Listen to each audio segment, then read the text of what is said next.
Terima kasih Anda masih bersama kami. Bagi Anda yang baru saja bergabung, kami hadirkan kembali 3 berita utama hari ini. Kecelakaan maut di Jalan Tol Medan Tebing Tinggi, 4 orang tewas, 3 orang alami luka berat. Belasan ribu ekor ternak babi mati massal diduga terkena virus AFS di Kabupaten Karo dan Dairi. Demo mahasiswa berlangsung ricuh di depan kantor Wali Kota Medan.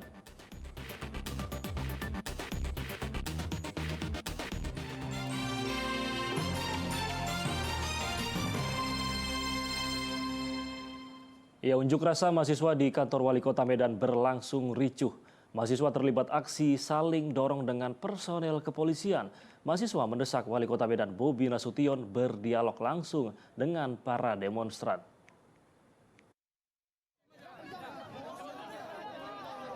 Puluhan mahasiswa yang tergabung dalam Gerakan Mahasiswa Nasional Indonesia cabang Medan berunjuk rasa pada Rabu siang di depan kantor Wali Kota Medan, Jalan Kapten Maulana Lubis, Medan.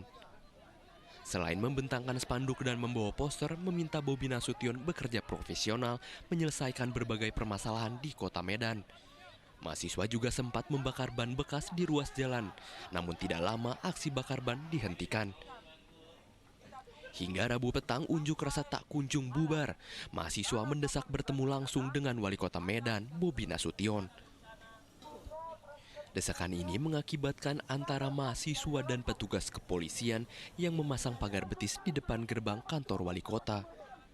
Situasi memanas hingga mahasiswa dan personel polisi terlibat saling dorong.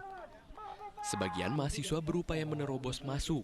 Setelah terjadinya kericuhan, Wali Kota Medan Bobi Nasution Rabu petang akhirnya turun langsung mendatangi pengunjuk rasa.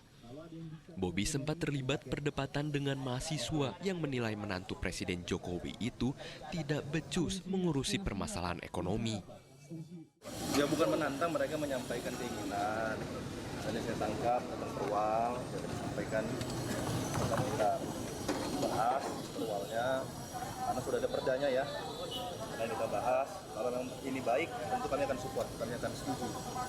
Yang kedua tadi bagaimana diskusi bisa dilakukan agar pengerjaan di Kota Medan ini bisa cepat selesai. 10% itu dialokasikan untuk orang miskin, tapi jawabannya tadi mutar-mutar, kami menganggap begitu. Permasalahan tadi pembangunan di Kota Medan yang terkesan mangkrak kami sampaikan, karena kami menjumpai di lapangan. Mungkin kalau Pak Bobi nanti datang ke sana ke Jalan Bahagia Bebas itu, dia mungkin tahu Pak, di sana banyak jalan ditutup, banyak ekonomi masyarakat yang terganggu begitu. Sebenarnya kami tidak puas Pak, makanya kami sebenarnya minta dialog lebih lanjut sama Pak Bobi, tapi itu terserah Pak Bobi, dia nanti terima atau enggak. Usai terjadi dialog sengit, mahasiswa akhirnya membubarkan diri pada Rabu malam. Tuti Alawiyah Lubis melaporkan dari Kota Medan. Ya, selanjutnya naiknya harga kebutuhan pokok menjelang Natal dan Tahun Baru di Deli Serdang membuat pengusaha warung makan kesulitan karena seluruh harga komoditas melesat naik. Akibatnya sejumlah pengusaha warung makan terpaksa memperkecil ukuran dagangannya.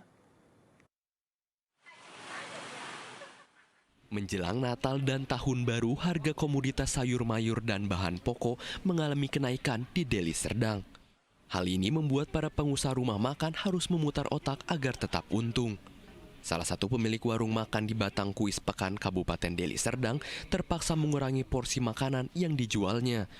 Ia tak mau menaikkan harga dagangannya agar tidak kehilangan pembeli.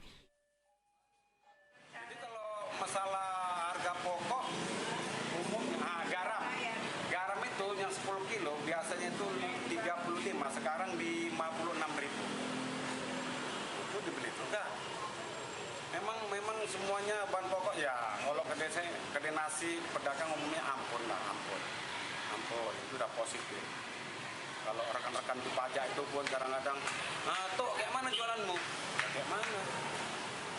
Ya di jalannya aja, karena nggak bisa nggak bisa kayak mana ngolahnya kalau bahan pokoknya. Kenaikan komoditas sayur mayur dan kebutuhan pokok sudah dirasakan warga sejak 1 bulan terakhir. Warga berharap pemerintah dapat segera menstabilkan harga kebutuhan pokok di pasaran. Muhammad Hamdani melaporkan dari Deli Serdang. Iya, masih soal harga kebutuhan pokok menjelang Natal dan Tahun Baru, Kota atau Dinas Koperindak Pemerintah Kabupaten Samosir bersama Meteorologi Pemantang Siantar memastikan kebenaran timbangan milik para pedagang di pasar tradisional Pagurungan. Para petugas melakukan pengukuran ulang pada timbangan pedagang untuk mencegah kecurangan dalam menimbang barang dagangan.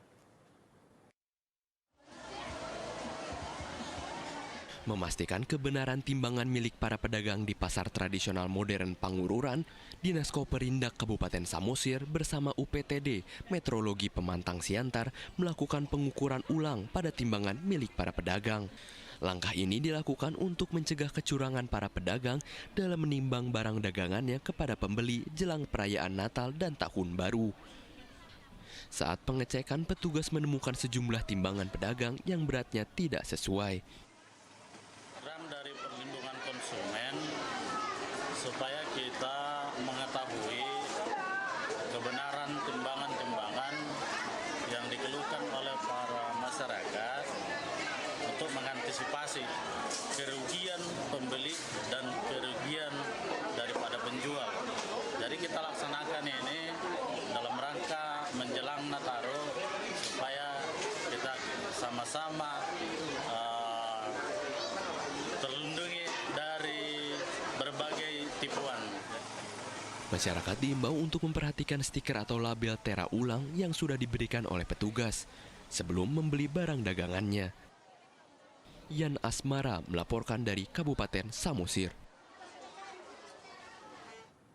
Sementara itu, Komisi Pemilihan Umum Kabupaten Langkat menerima 2.419.668 lembar surat suara untuk pemilu 2024 mendatang. Surat suara tersebut diangkut dengan 4 kontainer dan diturunkan di Gedung Olahraga Kabupaten Langkat. Sebanyak 2.419.668 lembar surat suara untuk pemilu 2024 mendatang dibak di Kabupaten Langkat dan diterima oleh KPU Langkat. Surat suara tersebut diangkut dengan 4 kontainer dan diturunkan di Gedung Olahraga Kabupaten Langkat, Jalan HM Arif, Kelurahan Stabat Baru, Kecamatan Stabat, Kabupaten Langkat. Pembongkaran kertas suara mendapat pengawalan ketat oleh petugas kepolisian Resor Langkat, serta didampingi oleh petugas Bawaslu Kabupaten Langkat.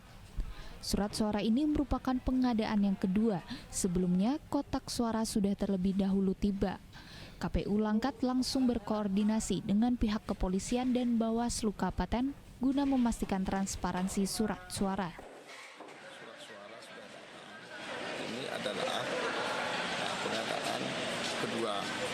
Kemarin itu kita lihat ada milik suara, kemudian 4 kontainer yang sudah datang kemarin itu dari Deli Serdang, dan sudah kita sampaikan kepada teman-teman agar langsung terkoordinasi kepada teman-teman kita Bawaslu Kabupaten Langkat ini, begitu juga dengan pihak kepolisian supaya memastikan bentuk transparansi untuk penjagaan untuk surat suara ini. Surat suara yang disimpan di Gedung Olahraga Kabupaten Langkat nantinya akan dijaga oleh pihak kepolisian dari Polres Langkat dan Brimob Polda Sumut. Muhammad Hamdani melaporkan dari Langkat.